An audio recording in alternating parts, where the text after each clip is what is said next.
अस्सलामुअलैकुम दोस्तों। गुज़श्ता 40 बरसों में कुत्तों की नस्लों, तरबियती तरीकों और माशरती रवैयों में नुमायाँ तब्दीलियाँ आई हैं और उनमें जितने मार्के हुए, जितनी फाइटिंग हुई, वो हम जानेंगे मोहतरम राजा आरिफ कियानी साहब से कि इस 40 साल में कौन जीता, कौन हारा? जी, राजा आरिफ कियानी साहब। ਤੇ ਹਾਜੀ ਸਾਹਿਬ ਇਸੇ ਤਰੀਕੇ ਨਾਲ ਹਾਫਜ਼ਾਬਾਦ ਦਾ ਇੱਕ ਸਲੇਟਾ ਕੁੱਤਾ ਸੀ, ਬਹੁਤ ਅੱਛਾ ਲੜਿਆ ਜੀ ਮਲਕ ਸ਼ੌਕਤ ਦਾ। ਤੇ ਬੜਾ ਜ਼ਬਰਦਸਤ ਜਾਨਵਰ ਲੜਿਆ, ਕੋਈ 8-9 ਲੜਾਈਆਂ ਲੜਿਆ, ਬਹੁਤ ਹੀ ਨਾਯਾਬ ਜਾਨਵਰ ਸੀ। ਇਸੇ ਤਰੀਕੇ ਨਾਲ ਇਹ ਕੁੱਤਾ ਇੱਥੋਂ 9 ਲੱਖੀਆ ਵੇਚ ਕੇ ਗਿਆ, ਉਹ ਲੈ ਕੇ ਗਏ ਆਜ਼ਾਦ ਕਸ਼ਮੀਰ ਵਾਲੇ। ਉਹਦਾ ਨਾਂ ਹੀ ਉਹਨਾਂ ਨਾਲ ਰੱਖਿਆ ਪਾਇਆ, ਮਾਲਕ ਦਾ ਨਾਂ ਹੀ ਕਦੇ ਕਿਸੇ ਨੇ ਨਹੀਂ ਸੀ ਲਿਆ। ਐਸੀ ਚੌਧਰੀ ਜਵੇਦ ਸੀ ਜੋ ਇਸ ਰੱਖੀ ਵਾਲਾ, ਉਹ ਕੁੱਤਾ ਲੈ ਗਿਆ ਸੀ। ਬੜੇ ਮੈਚ ਲੜਿਆ, ਬੜਾ ਹੀ ਖੂਬਸੂਰਤ ਜਾਨਵਰ ਸੀ, ਦੁਨੀਆ ਦੇਖਣ ਜਾਂਦੀ ਸੀ ਉਹਦਾ ਮੈਚ। ਫਿਰ 5-6 ਮੈਚ ਉਹ ਜਿੱਤਿਆ।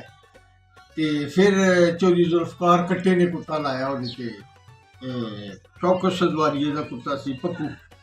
ਜ਼ੁਲਫਕਾਰ ਕੱਟੇ ਨੇ ਆਪਣੇ ਘਰ ਤਿਆਰ ਕਰਕੇ ਤੇ ਉਹ ਲੜਾਇਆ। ਉਹ 22-23 ਮਿੰਟ ਕੁੱਤੇ ਲੜੇ, ਦੋਨੋਂ ਹੀ ਕੁੱਤੇ ਜਿਹੜੇ ਸਨ ਬੇਸੁਰ ਹੋ ਗਏ। ਤੇ ਉਹ ਸਲੇਟ ਜਿਹੜਾ ਸੀ 9 ਲੱਖੀਆ, ਉਹਦੇ 'ਚ ਥੋੜਾ ਜਿਹਾ 2 ਕਦਮ ਟੁਰ ਗਿਆ। ਤੇ ਇਹ ਲੜਾਈ ਬੜੀ ਤਾਰੀਖੀ ਲੜਾਈ ਸੀ, ਬੜੇ ਅੱਛੇ ਜਾਨਵਰ ਇਹ ਵੀ ਲੜੇ। ਹਾਂ, ਇੱਕ ਜਾਨਵਰ ਸੀ ਜ਼ਿਲ੍ਹਾ ਜੇਹਲਮ ਤੋਂ, ਗਡਾਰੀ ਤੋਂ, ਸੂਬੇਦਾਰ ਮੁਹੰਮਦ ਜੀ ਦਾ ਛਪਾਟੂ ਕੁੱਤਾ। ਉਹ ਛੋਟਾ ਜਿਹਾ ਹੋ ਕੇ ਇਹਨਾਂ ਨੇ ਬੜੇ ਵੱਡੇ ਕੁੱਤੇ ਮਾਰੇ। ਬੜੀ ਲੜਾਈ ਸੀ ਉਸ ਕੁੱਤੇ ਦੀ ਵੀ ਜਰਾ, ਬਹੁਤ ਅੱਛਾ ਲੜਿਆ। ਉਹ ਕੋਈ 7-8 ਮੈਚ ਲੜਿਆ, ਉਹ ਹਰਿਆ ਹੀ। ਤੇ ਨਾਲੇ ਉਸ ਜ਼ਮਾਨੇ 'ਚ ਨਾ ਪਹਿਲੇ ਜਿਹੜੇ ਸ਼ੌਕ ਸੀ, ਇਹ ਸ਼ਿਕਾਰੀ ਕੁੱਤੇ ਲਿਆਂਦੇ ਸਨ, ਵੇਖਦੇ ਸਨ ਇਹ ਚੈਂਪੀਅਨ ਆ, ਫਿਰ ਕੋਈ ਮੈਚ ਰੱਖਦਾ ਸੀ, ਕਹਿੰਦਾ ਸੀ ਇਸ ਚੈਂਪੀਅਨ ਦਾ ਉਸ ਚੈਂਪੀਅਨ ਦਾ ਜੋੜ ਕਰਾਓ। ਉਹ ਫਿਰ ਜੋੜ ਇਸ ਤਰੀਕੇ ਨਾਲ ਹੁੰਦੇ ਸਨ। ਇੰਜ ਕੁੱਤਾ ਸੀ ਮੁਲਤਾਨ ਤੋਂ ਮੌਲਵੀਆਂ ਦਾ ਕੁੱਤਾ ਸੀ, ਬੜਾ ਅੱਛਾ ਸੀ। ਰਾਜੇ ਔਰੰਗਜ਼ੇਬ 97 ਵਾਲੇ ਦਾ ਕੁੱਤਾ ਲੜਿਆ ਉਹਦੇ ਨਾਲ ਮੁਲਤਾਨ ਜਾ ਕੇ ਤੇ ਹਾਰ ਗਿਆ। ਫਿਰ ਉਹ 24 ਲਾਲੋ ਆਇਆ ਤੇ ਰਾਜੇ ਜਵੇਦ ਦਾ ਬਿੱਲੂ ਸੀ, ਉਹਨਾਂ ਕਿਹਾ ਬਿੱਲੂ ਦੇ ਮੌਲਵੀਆਂ ਨਾਲ ਲੜਾ। ਉਹ ਫਿਰ ਲੜੇ, ਫਿਰ ਬਿੱਲੂ ਨੇ ਉਹਨੂੰ ਮਾਰਿਆ। ਮਤਲਬ 24-25 ਮਿੰਟ ਲੜ ਕੇ ਤੇ ਬਿੱਲੂ ਉਹਦੇ ਕੋਲ ਜਿੱਤ ਗਿਆ। ਇਸੇ ਤਰੀਕੇ ਨਾਲ ਖਾਨੂ ਬਲੋਚ ਵਾਲਾ ਤੇ ਰਾਜੇ ਅਫਸਰ ਵਾਲਾ ਉਹਨਾਂ ਜੋੜ ਬਣਾਇਆ। ਕਮਾਦੀ ਮੈਚ ਹੋਣਾ ਸੀ, ਉਹ ਕੁੱਤਾ ਇੱਥੇ 97 'ਚ ਆਇਆ, ਮੈਂ ਦੇਖਿਆ। ਸਾਡੇ ਕੋਲ ਬਹੁਤ ਵੱਡਾ ਰਾਜੀ ਅਫਸਰ ਵਾਲਾ ਕੁੱਤਾ ਸੀ। ਉਹ ਲੜਨੇ ਸਨ ਸਵੇਰੇ ਸਾਰਾ ਦਿਨ ਹੀ ਬਾਰਿਸ਼ ਲੱਗੀ ਰਹੀ, ਮੈਚ ਹੀ ਨਾ ਹੋਇਆ, ਕੋਈ ਗਿਆ ਹੀ ਨਾ ਗਰਾਊਂਡ। ਇਸੇ ਤਰੀਕੇ ਨਾਲ ਲੋਕਾਂ ਨੇ ਕਿਹਾ ਜੀ ਰਾਜੇ ਜਵੇਦ ਵਾਲਾ ਬੌਂਗਾ ਤੇ ਰੰਗੜਾ ਵਾਲਾ ਲੜਾਓ। ਉਹਨਾਂ ਦਾ ਮੈਚ ਬਣਵਾਤਾ ਜੀ, ਉਹ ਵੀ ਆਜ਼ਾਦ ਕਸ਼ਮੀਰ ਲੜਨਾ ਸੀ।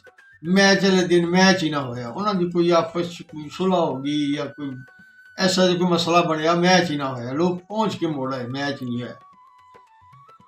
ਫਿਰ ਹੋਰ ਐਸੇ ਜਾਨਵਰ ਸੁਣਾ, ਇੱਕ ਬੰਦਾ ਆ ਗਿਆ ਜੀ ਰਾਜੇ ਜਵੇਦ ਸਾਹਿਬ ਕੋਲ, ਉਹਨੇ ਕਿਹਾ ਜੀ ਤੁਹਾਡਾ ਹੈਪੀ ਕੁੱਤਾ ਨਾਮ ਆ, ਤੇ ਰਾਜੇ ਜ਼ਿਆਉਲੇ ਦਾ ਉਹ ਕੁੱਤਾ ਸੀ ਹਲਾਕੂ, ਇਹ ਲੜਾਓ। ਭਾਈ ਜਵੇਦ ਨੇ ਕਿਹਾ ਤੇਰਾ ਦਿਮਾਗ ਠੀਕ ਆ, ਉਹ ਵੀ ਮੇਰਾ ਇਹ ਵੀ ਮੇਰਾ, ਸਾਡੇ ਇੱਕ ਗਰੁੱਪ ਦੇ, ਅਸੀਂ ਕਿਉਂ ਲੜਾਈਏ?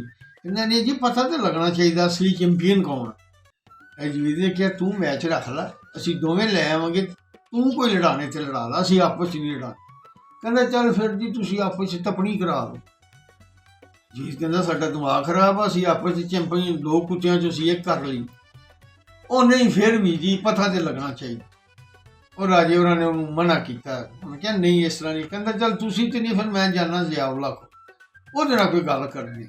ਰਾਜੇ ਜਵੇਦ ਨੇ ਕਿਹਾ ਮੈਂ ਤੇਰੀ ਏਡੀ ਗੱਲ ਤੇ ਸੁਣ ਲਈ ਨਾ, ਤੇ ਜ਼ਿਆਉਲਾ ਨੇ ਏਡੀ ਗੱਲ ਵੀ ਨਹੀਂ ਤੇਰੀ ਸੁਣਨੀ, ਉਹਨੇ ਤੈਨੂੰ ਬਾਹੋਂ ਫੜ ਕੇ ਡੇਰਿਓਂ ਬਾਹਰ ਕੱਢ ਦਿਆ ਤੇ ਤੂੰ ਛੱਡ ਇਸ ਗੱਲ ਨੂੰ।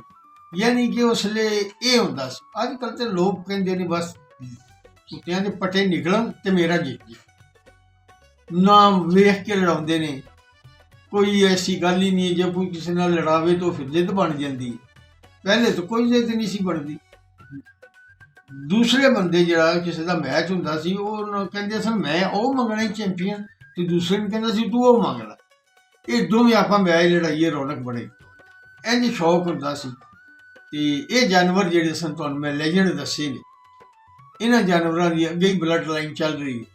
ਇਹ ਫਿਰ ਕਿਸੇ ਵਕਤ ਤੁਹਾਨੂੰ ਮੈਂ ਅੱਜ ਕੱਲ੍ਹ ਦੇ ਜਿਹੜੇ ਜਾਨਵਰ ਨੇ ਅੱਜ ਕੱਲ੍ਹ ਦੇ ਜਾਨਵਰਾਂ 'ਚੋਂ ਮੇਰੇ ਖਿਆਲ ਇਹ ਮਿਰਜ਼ੇ ਨਦੀਮ ਵਾਲਾ ਡੌਨ ਇਸ ਵਕਤ ਨੰਬਰ 1 ਜਾਨਵਰ, ਉਹਦਾ ਜੋੜ ਹੀ ਕੋਈ। ਕੱਲ ਅਗਲੇ ਸਾਲ ਸੀਜ਼ਨ 'ਚ ਕੋਈ ਜਾਨਵਰ ਆ ਜਾਵੇ, ਹੋ ਸਕਦਾ ਉਹਨੂੰ ਵੀ ਮਾਰ ਲਵੇ, ਲੇਕਿਨ ਫਿਰ ਵਕਤ ਘੜੀ ਅਸਲ ਚੈਂਪੀਅਨ ਜਿਹੜਾ ਨਾ ਉਹ ਡੌਨ।